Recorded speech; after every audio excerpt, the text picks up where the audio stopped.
그래서 일본의 어떤 일본 최고의 국제법 학자가 한국에 왔을 때 이 공동 수역과 독도와의 관계, 김대중 노무현이 만든 그 어업협정과 독도와의 관계가 어떤 거냐라고 질문을 했더니 그 일본 최고의 국제법 학자가 대답을 하는데, 예전에는 일본이 독도에 대해서 말할 입장이 아니었다. 그러니까 이때죠. 이승만 라인이 있을 때는 독도가 한국 땅이었고 여기 위에 있는 대화태 어장도 한국 어장이었습니다. 이때는 일본이 아무 말도 할 수 없는데 김대중 노무현 때문에 비로소 일본은 독도에 대해서 할 말이 생기기 시작했다. 이렇게 얘기를 했습니다. 한국의 이장희 교수라는 분은 한국외대 법대 교수신데요. 이분이 말한 것도 이렇게 얘기합니다. 독도를 중간 수역에 넣어버렸다. 그렇게 되면 독도는 한국의 고유 영토가 아니게 되는 거다. 공동 관리가 되기 때문에 이렇게 돼버린 겁니다. 그러니까 일본은 독도가 일본 땅이야 라고 주장을 하는 데 있어서 전혀 거리낌이 없게 된 거죠. 다 누구 때문이냐면은 이자 때문입니다. 김대중 노무현이 친일 잔재, 친일 파로서 행동했던 겁니다. 자, 그래서 오늘 일본에서 말이죠, 여러분들.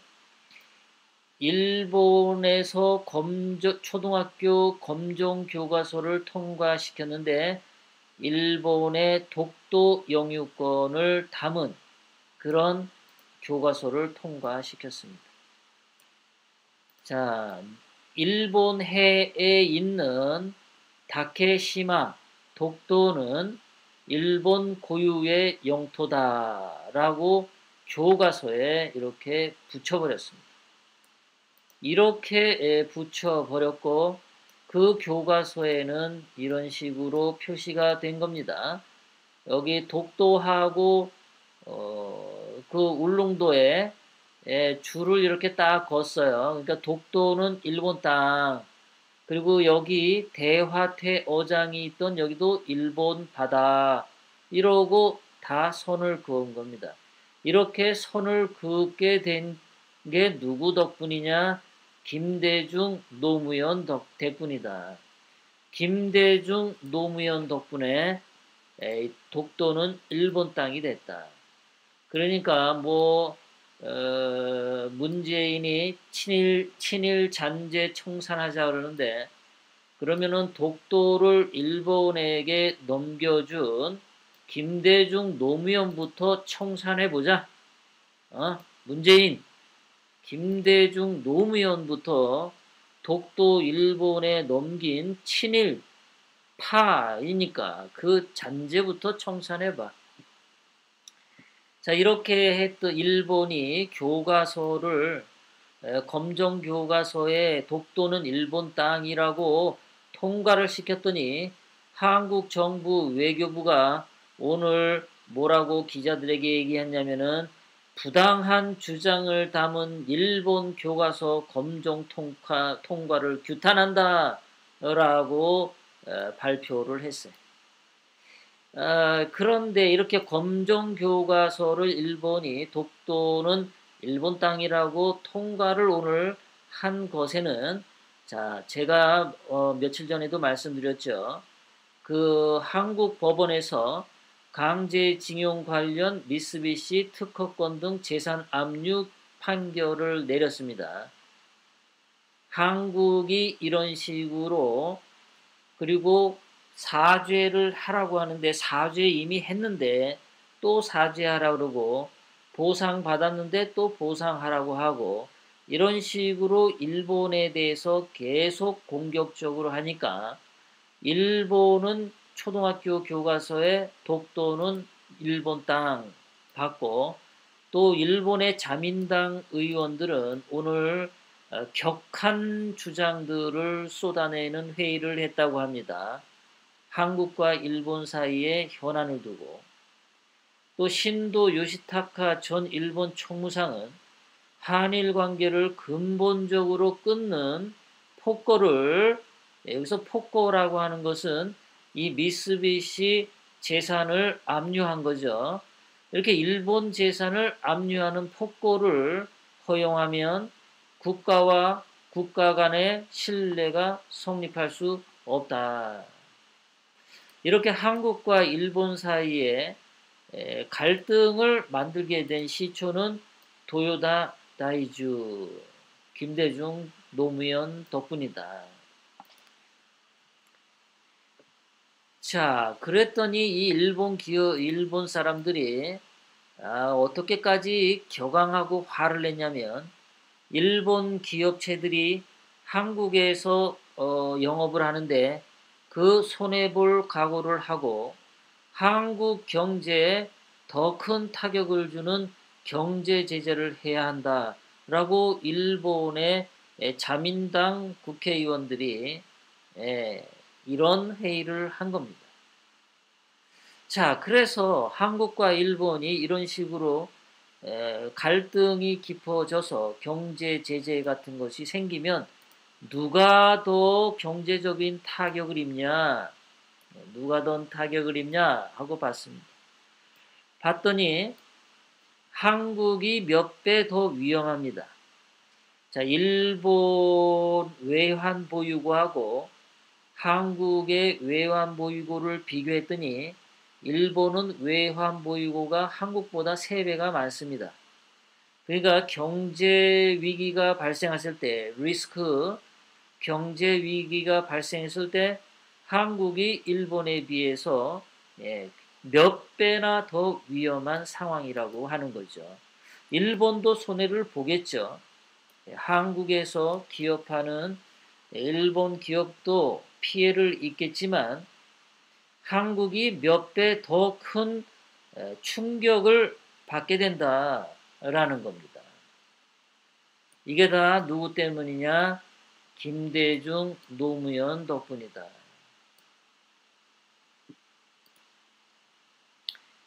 자, 만약에 경제 제재로 서로 티격태격하는 거 말고 총칼을 들고 싸우게 된다면 한국과 일본이 전쟁을 일으킨다면 누가 이길까?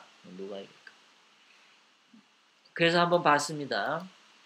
경제적으로 해도 한국이 몇 배 더 위험하게 깨지고요. 총칼로 무력으로 싸울 때 어떻게 되냐 봤습니다. 자, 봤더니 한국은 국방비가 131억 달러고 일본은 거의 400억 달러입니다. 그러니까 한국보다 거의 3배 많습니다. 국방비가 3배가 많아요. 거기다가 그 GDP 대비 일본은 1%밖에 안 되고 한국은 3%예요. 그럼 만약에 그 GDP에 똑같이 한국처럼 일본이 3%를 하게 되면 국방비가 한국보다 일본이 9배가 더 많은 금액을 사용하게 됩니다. 지금 현재도 일본은 3배나 많은 국방비를 지출하고 있는데 GDP 대비 일본은 1%밖에 돈을 안 쓴 거고 한국은 3%나 쓰면서 이렇습니다. 그러니까 똑같이 GDP 대비 3%씩 쓴다면 일본의 국방비가 한국의 9배, 10배가 된다. 10배가. 국방비에 쓰는 돈이 10배의 차이가 생겨요. 그리고 일본 국민이 인구가 더 많습니다. 게임이 안 되죠. 전쟁을 벌이면 게임이 안 돼요. 그것도 이게 지금 현재 이게 뭐냐? 평화 헌법 하에서 그렇습니다. 자위대를 가지고 있는 상태에서 이래요. 일본이 지금 평화 헌법을 버리려고 합니다. 자위대를 버리려고 합니다. 그리고 전쟁을 할 수 있는 전쟁 가능한 군대로 만들려고 아베가 기를 쓰고 있어요. 평화 헌법 집어 던지고 전쟁 가능한 일본을 위해서 개헌을 하려고 하고 있는 게 지금 일본입니다. 그러면 일본의 국회의원들은 여당, 야당 할 것 없이 현재 어떤 상태냐? 국회의원 80% 이상이 평화 헌법 집어 던지고 일본이 전쟁 가능한 국가로 탈바꿈하는 전쟁 가능한 일본 군대를 만들고자 하는 그 개헌에 일본 국회의원들은 80% 이상이 찬성하고 있는 상태다. 그러면 일본이 전쟁 가능한 헌법을 만들고 그러한 군대를 만들게 되면은 이 자위대에서도 10배의 차이가 있는데 전쟁 가능한 국가 일본으로 탈바꿈되면은 국방비는 한국보다 20배, 30배 더 많아질 수도 있습니다. 일본이랑 육군, 공군, 해군 동원해서 싸워도 집니다. 이게 말이죠. 참 역사의 아이러니인데요. 이게 지금 140년 전과 지금 아주 똑같습니다. 반복되는 역사라고 하죠. 140년 되는 역사랑 1876년 그 당시 상황, 강화도 조약으로 조선이 문호를 개방했죠. 그리고 1876년 이후로 1905년 을사보호조약으로 조선이 망할 때까지 무슨 일이 있었냐? 대원군하고 민비하고 싸웠죠. 또 무슨 개화파하고 수구파하고 싸웠죠. 또 의병이 일어나서 전국을 휩쓸고 다녔죠. 그 의병 개박살 낸다고 청나라 군대에 들어와서 의병 진압했죠. 또 일본 군대도 조선 땅 들어와서 의병 진압했죠. 그러다가 일본 군대하고 청나라 군대하고 또 한국 땅에서 막 싸웠죠. 그렇게 대한민국은 1876년 이후로 완전 거덜이 났습니다. 조선에 있던 정치 세력들은 맨날 싸우기가 바빴어요.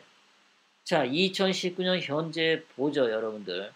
멀쩡한 박근혜 대통령님을 감옥에 지금 불법 감금시켰죠. 좌파들, 문재인 주사파 패거리들 하는 꼬라지 보세요. 그리고 한국당 하는 꼬라지 보세요. 거기다가 태극기 든 사람들 의병이죠.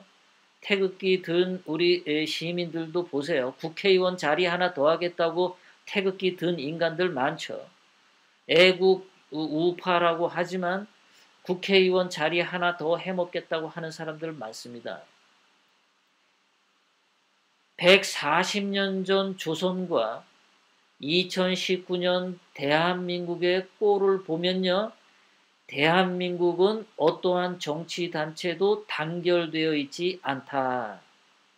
전부 다 서로 싸우고 뽑고 지지고 볶고 분열되어 있다. 태극기 세력들도 서로 4군데, 5군데, 6군데에서 서로 다르게 집회를 하고 있고 한국당도 맨날 그거 무슨 김무성 파냐, 뭐 황교안 파냐, 홍준표 파냐, 뭐 조파냐, 황파냐, 홍파냐, 뭐 전부 분열돼 있죠.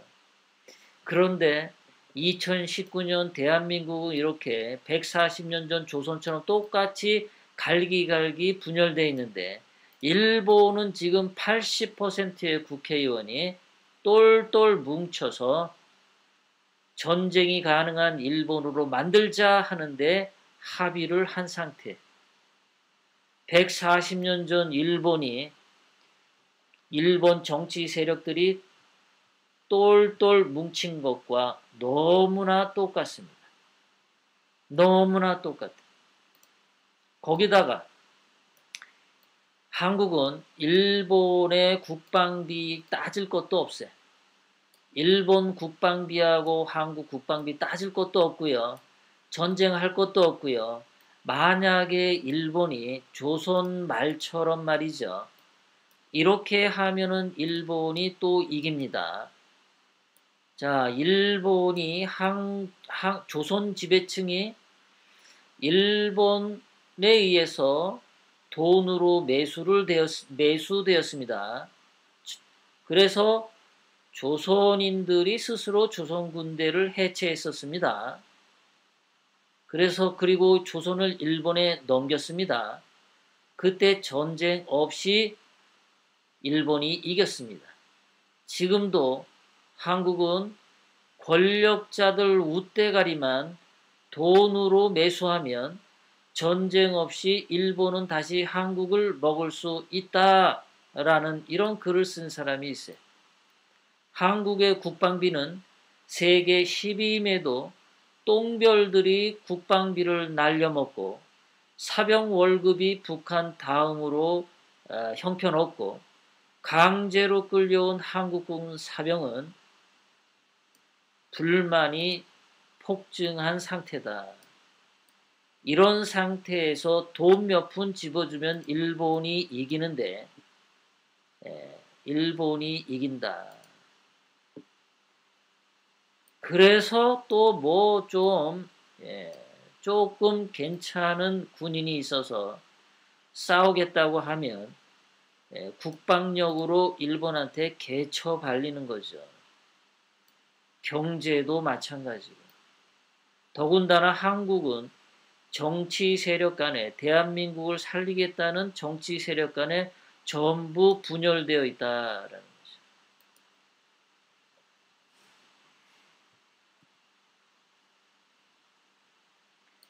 문재인이 지난 3월 1일 친일 잔재 청산을 하자. 너무 오래 미뤄둔 숙제다. 문재인은 친일 잔재 청산하는데 이 친일 잔재인 독도를 중간 수역으로 넣은 김대중 노무현의 매국 협정 이 친일 잔재 이것부터 좀 청산해봐. 어?